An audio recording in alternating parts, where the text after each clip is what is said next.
flying. No.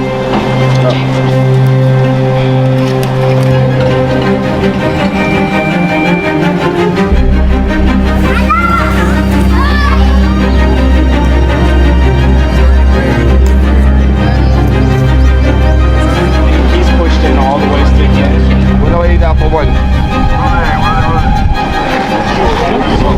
So my cut is if I started with that tilt, reveal the whole thing. We have to build them because they're not movie lights. If you're an origin crew member, raise your hand. Look at each other. This is a new family for the next couple months. Thank you so much. Everyone.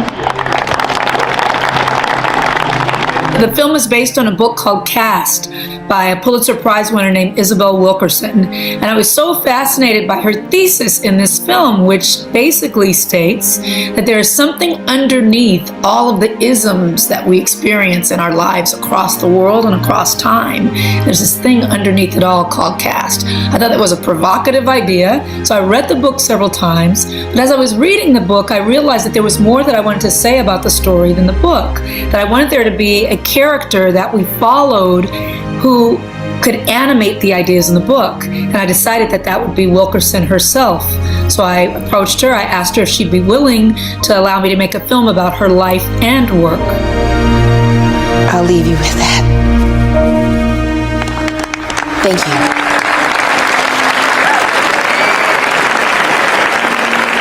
I was aware of Caste, the book, because I have followed Ms. Wilkerson. Her work, is extraordinary. So I was familiar with that. And then I heard rumors that Ava was going to adapt it. But, I was like, that kind of miracle will never happen in my life. This is a very singular project. It's unlike anything I've ever worked on before. And again, it's the examination of this one unbelievably brilliant woman's philosophy and her thought that she reached through her own pain and through her own observations and her own desire to dig deeper and to look further into things, to not keep things on the surface. And I very much think that that's what Ava's doing. She's taken that, and it's very much singularly Ava's piece that she is trying to express.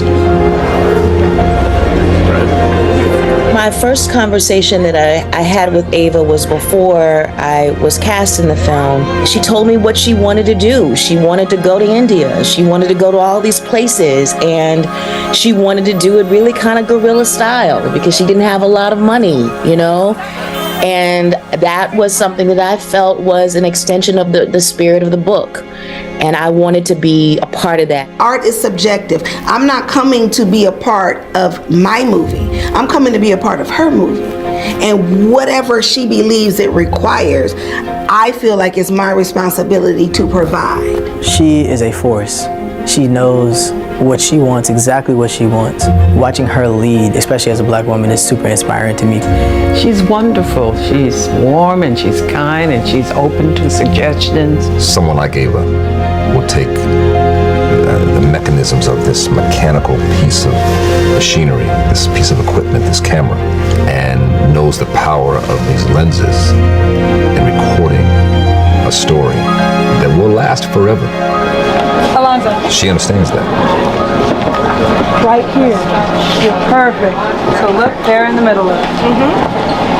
Oh, this is going to be great. You know what would be a nice idea that I haven't used yet? I heard that it happens on some movies. Marks. Look. It has to be black. Prepared. Oh, wow. That's right. Marks. Ready. I don't need I got it. They're coming. I'm standing on it. I'm good. Thank you. If you're good, please.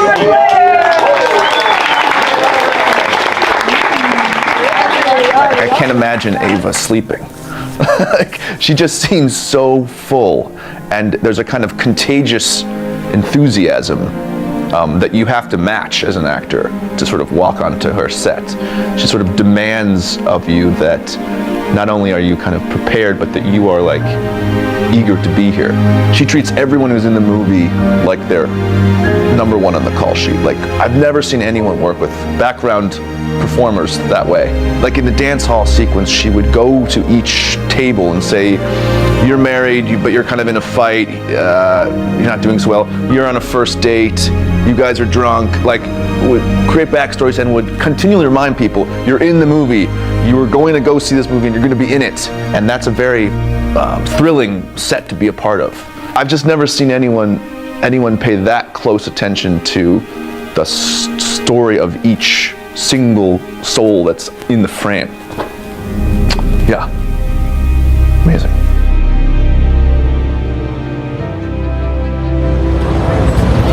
Do not miss this flight, okay? I love you. Please be safe, okay?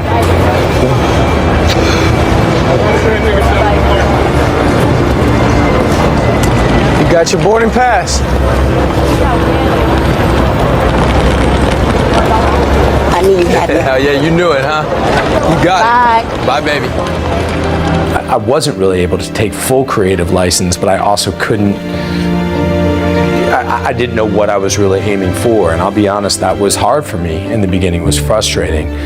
That being said, I think what ultimately you need to do in those kinds of situations is double down on your trust for the people that you're working with. And in this case, I cannot imagine two women that I'd rather, be in that foxhole with than Eva and 𝒜𝓁𝓁. And I look at 𝒜𝓁𝓁, I look at the work she's doing. Her heart is wide open and raw, and I believe everything she's doing, and I can fall in love with that woman the way that Brett would fall in love. I can do that. 𝒜𝓁𝓁 is one of those people, like Ava in the beginning, where you see such a nugget of greatness, and she's brilliant at what she does. She's not just okay, she's not just great, she's pretty damn brilliant. She blows me away, and 𝒜𝓁𝓁 is above all else, she's the reason why I really wanted to be here.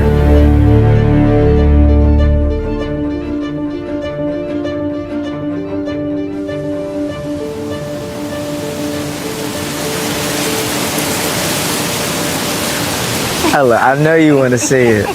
Go ahead. I'm not gonna say it. But you wanna. Yeah, I do. I know, go ahead. I told you so. See, always with I told you so. Because I told you so. He was right this time. What you mean this time? I'm always right. Alright. Right. Calm down, so calm get your down. little candy or whatever. Yeah, calm down. I didn't have to really do too much to build this character because 𝒜𝓁𝓁 is me. I feel like the same exact thing could happen to me given the wrong place, the wrong time, and the wrong person. Ava really wanted to shine the light on 𝒜𝓁𝓁 in this film. You get to see 𝒜𝓁𝓁 for 𝒜𝓁𝓁. You get to see him be an everyday kid. You get to see him be so regular and so human and just so vibrant and so energetic. As real and as authentic as this can feel, I feel like the more justice will be done.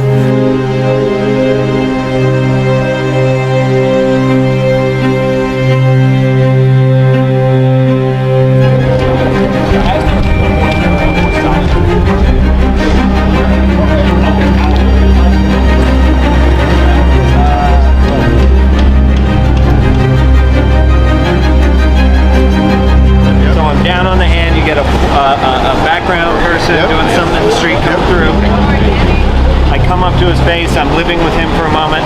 Just a step. This is the first step. He should be ready to go. See how it goes. His name is believed to be August Landmesser.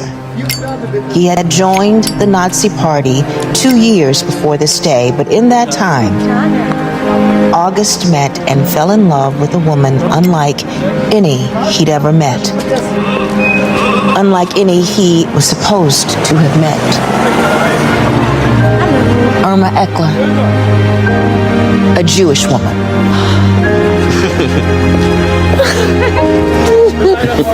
Mein unerwartetes Vergnügen, du bist so angekommen. Ich bin eine Überraschung. Das bist du wohl. Eine attraktive Überraschung. Victoria and I had a lot of homework to do real fast, and we didn't know each other before we got here, and we were sort of thrown into the fire, and it was great. She was really such a great partner.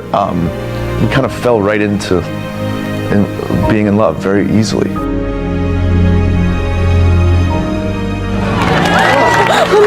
Weiter hat es nicht gelohnt. Das hat nur 6 Monate gedauert. Trotzdem hat es sich gelohnt.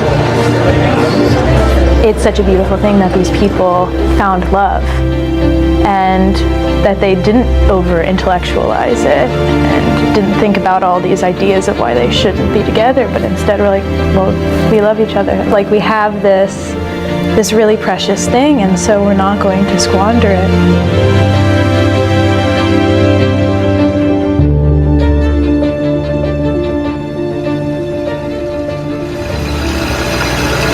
In the fall of 1933, Allison Davis and his wife Elizabeth cut short their advanced studies at the University of Berlin and fled Germany when Hitler took power. So Allison Davis went undercover in Jim Crow South, risking his own life, and together with my team, we risked our lives to find out how actually caste systems work in America. They had to keep to their own caste performance. Everyone had to play the part expected of them.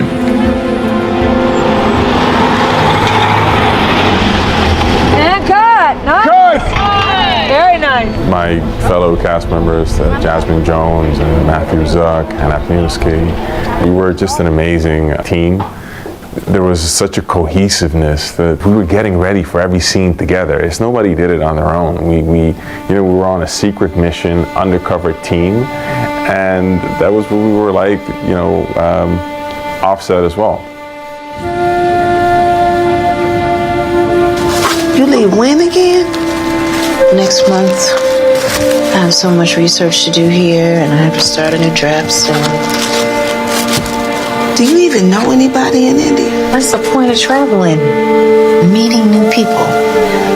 Traveling to places where you are warmly welcomed by familiar faces is underrated. Well, I might have found an Indian professor who can help me navigate. Isabel! Isabel! What are you gonna do? We're gonna go straight. We're gonna walk right there. That's where we're gonna go.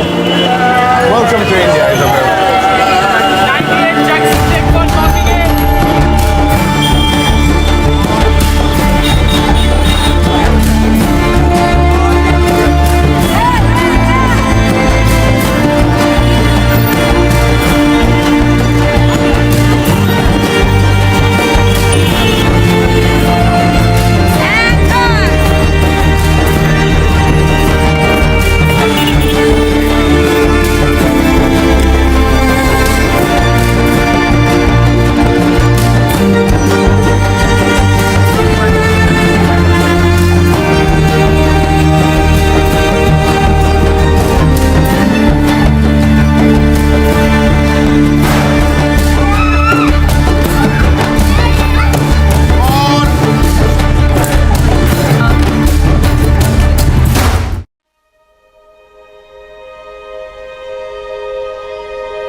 The scene where I have to say goodbye to Marion. We shot it at this incredible palace in Delhi.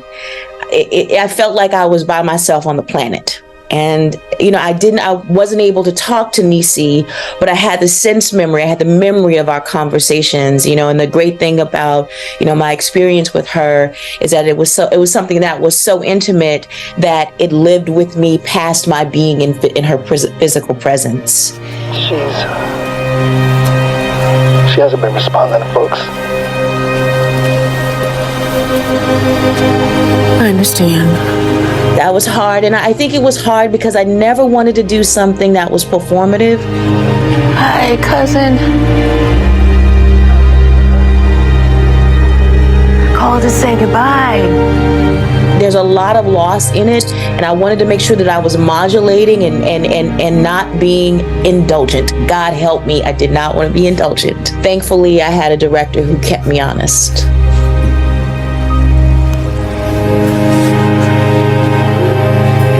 I could stay around for a bit. Don't you dare. You go. So you can come home and you can write your stories. 'Cause folks need to know about this.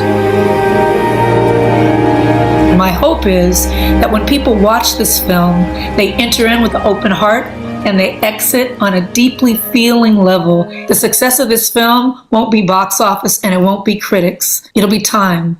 Time will tell. We hope that's what the film is and that you think about it when you leave the theater. That's the goal.